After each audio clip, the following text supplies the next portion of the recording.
Speed and Nguyen's Deep Dive podcast is an official podcast made by Speed and Nguyen with the voice made from Google's Notebook LM. Do not reproduce our podcast without permissions from the owner. Welcome to the Speed and Nguyen's Deep Dive podcast. You know, some horror franchises just really stick around, don't they? They start off as maybe one movie and then they just explode into these huge connected worlds. Yeah, they really take on a life of their own. And for me, when I think about one that's done that incredibly well, maybe unexpectedly well, it's the Conjuring universe, kicked off by James Wan back in 2013 with that first film. Which was surprisingly effective, yeah? Totally. But then it just branched out everywhere. You got the main sequel, sure, but also whole other movie lines like Annabelle or The Nun. It's become this massive thing. It really has. And what makes it kind of unique, I think, is that specific mix it has. They always market these films as based on true stories, centered on Ed and Lorraine Warren, the famous investigators. Right, the real people. Exactly. But, and this is where we'll get into it today, the actual truth behind those stories. It's often, let's say, heavily fictionalized and honestly pretty fiercely debated. So trying to follow this huge story, especially when it's built on that kind of contested history, it's a real challenge if you're trying to figure it all out. That's exactly why we're here. So our mission today is pretty clear. We're going to dive deep into the main films, trying to untangle these different viewing orders. Some are kind of wild that people suggest. Oh, yeah. And then we'll look at what's coming up, the supposed final movie, The Conjuring, Last Rites. There are some surprising details there. It's definitely a complex world, but hey, we're here to give you, our listener, a bit of a shortcut to understanding it all. Okay, let's break this down. The core of the Conjuring universe. Fact, fiction, and the Warrens. So at the absolute center of this whole universe, the kind of emotional anchor, are Ed and Lorraine Warren, played brilliantly on screen by Patrick Wilson and Vera Farmiga. Fantastic casting. Really is. And the movies paint them as this really loving, very religious couple who are, let's be honest, basically paranormal superheroes. You've got Lorraine as the clairvoyant, the one who sees things, talks to spirits. Transmedium, yeah. And Ed is like the Bible-wielding sorcerer for goodness, the demonologist, the lecturer. They make for really compelling characters in the films, almost idealized. And this is where it gets really interesting, especially for a deep dive like this. The way the films build this heroic story, well, it's built on a foundation that's much more shaky in reality. How so? Well, while the movie versions are practically saints, the real Ed and Lorraine Warren, they faced a lot of criticism. People call them, opportunistic hucksters, especially capitalizing on that whole satanic panic vibe in the 70s and 80s. Or that period of intense fear about cults and stuff. Exactly. And a lot of their big cases, the ones the movies pull from, like Amityville Horror or the Enfield Haunting in the UK. Famous cases. Very famous. But many of them were later pretty thoroughly debunked as hoaxes. Claims of faked evidence, people being coached on what to say. Wow. So when the movies flash that based on actual events, text, that phrase based on is working overtime. It's a really important distinction to keep in mind when you're watching. That's a huge difference from the movie portrayal. It makes you ask, though, why do the films work so well then? Despite all the real-world questions about the Warrens, what's the magic ingredient there? Why do they connect as just fiction? That's a really good question. I think there are a few reasons. First off, technically they deliver. They've got solid jump scares, creepy atmosphere. That's just good horror filming. Foundational stuff. Right. Second, they tap into something universal, that fear of the unknown, of things we can't control. But critically, they frame it as a clear fight. Good versus evil. And the Warrens are the good guys. Exactly. The movie Warrens bring order, they bring hope against the chaos, and that's really appealing. So maybe it's less about if it really happened exactly like that, and more about the emotional core of the struggle. So they work as just fun ghost movies, essentially. Pretty much. Even if they're massively exaggerated fiction, they consistently give you effective scares and that comforting good versus evil structure. I think that's why people keep showing up, too. Navigating the sprawling timeline, chronological, release, or crazy. And yeah, people definitely keep showing up.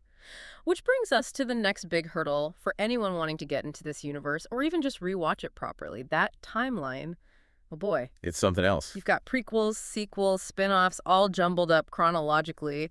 It's definitely not just watching them in the order they hit theaters. So the big question is, how do you watch these things for the best or maybe the most coherent experience? Right. And there isn't just one answer. If you want the official in-universe chronological order, buckle up. It's a wild ride through time. Uh-oh. Lay it on us. Okay, so you technically start way back in 1952 with The Nun.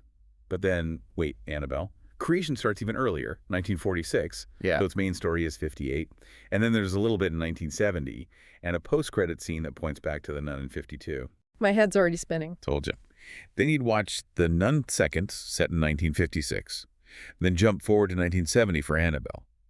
After that, it gets slightly more linear with the main Conjuring films. Okay. Little relief. Sort of.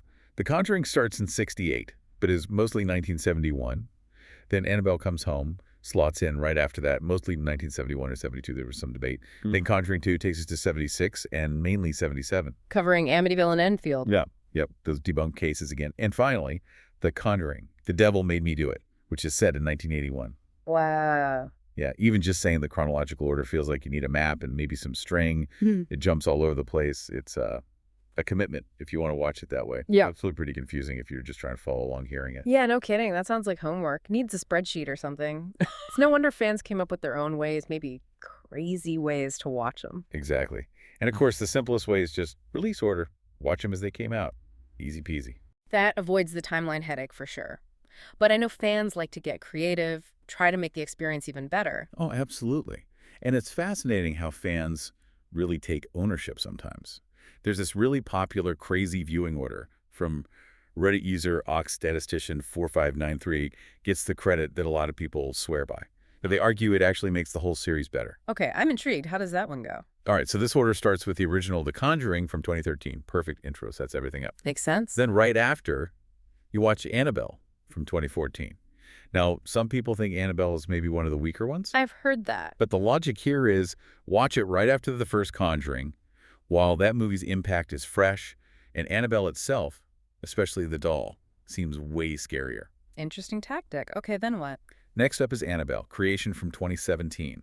This one works really well here because it gives you the origin story for the doll you just saw, kind of boosts the first Annabelle, and it teases the nun character. Ah, setting things up. Exactly.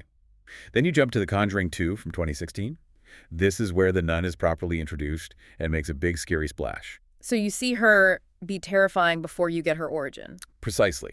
Because after Conjuring 2, you watch The Nun from 2018. Now, her origin story lands differently because you already know how scary she becomes.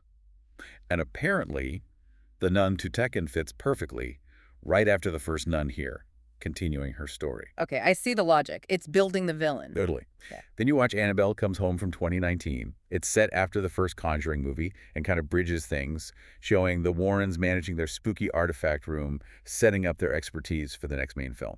Which is the last one in this order. Yep. Finally, you watch The Conjuring 3. The Devil Made Me Do It from 2021.